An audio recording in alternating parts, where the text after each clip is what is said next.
Oo, deyəsən bayram var. Bəli, bir dostumuzun ad gününü qeyd edəcəyik.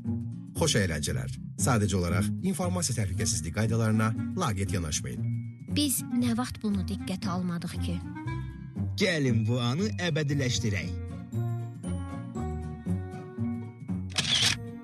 Gəlin bunu Facebook'da paylaşaq. Bu qədər də olmaz. Ekranda qurumumuz üçün məxfi məlumatlar var. Paylaşmayın. Nə olacaq? Onsuz da bütün şəxsi həyatımız artıq Facebook'dadır. Əməkdaşımız Facebook'da müştərisi ilə dostdur.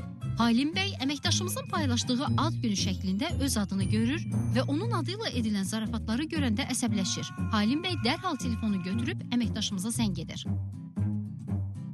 Siz mənə ələ salırsınız? Başa düşmürəm Halim müəllim. Əlbəttə başa düşə bilməzsiniz. Mənim adımı və soyadımı sosial şəbəkədə istifadə edirsiniz. İndi görək kim üçün bu vəziyyət yaxşı olmayacaq. Ofis mühitində çəkilmiş fotoları sosial şəbəkələrdə paylaşmazdan əvvəl orada informasiya təhlükəsizliyini pozacaq görüntünün olub-olmadığı mütləq yoxlanılmalıdır. Həssas məlumatlarınızı heç vaxt paylaşmayın. Heç vaxt tanımadığınız insanlarla paylaşmayın.